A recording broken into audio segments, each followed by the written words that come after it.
Good morning, students. This is lesson 1 Tom Sawyer's Toothache from Roots and Wings. So, let us see the story.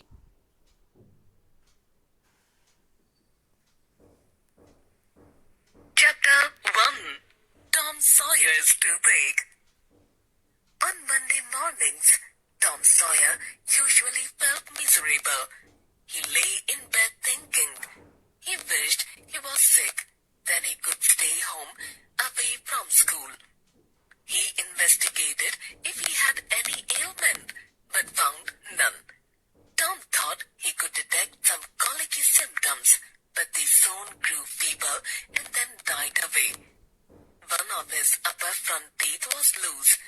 He considered it lucky and was about to begin to groan, when it occurred to him that Aunt Polly would pull it out and it would hurt.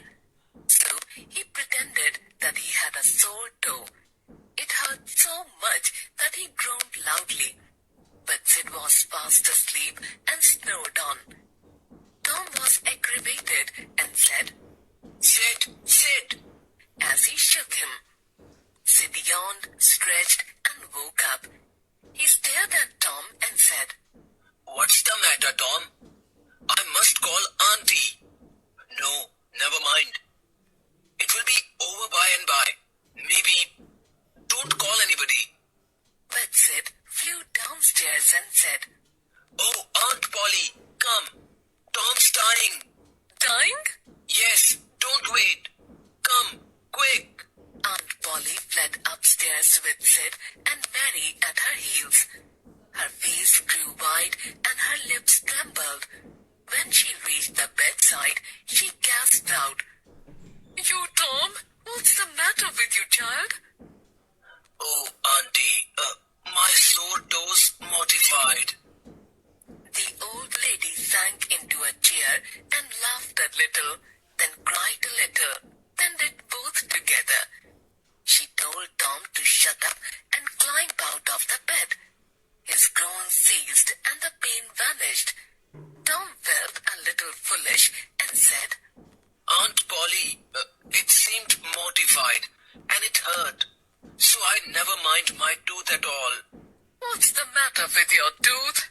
"One of them is loose and it aches awfully," Tom said.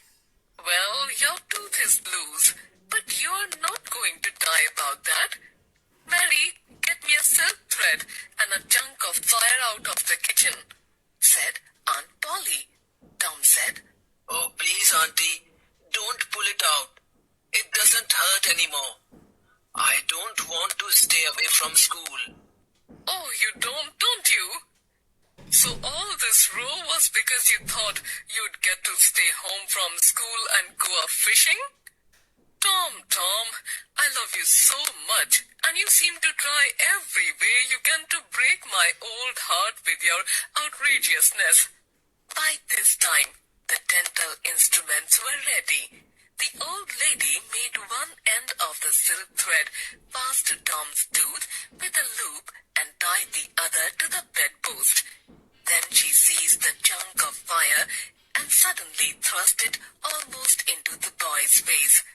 The tooth hung dangling by the bedpost now. Tom left for school after breakfast, although he did not desire it. Nevertheless, Tom showed his tooth to his buddies in school.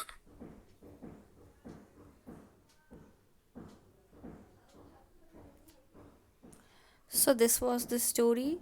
I hope you all have enjoyed how clever Tom Sawyer was. You can see he always come up with excuse because he doesn't like to go to school and he loves to go for fishing.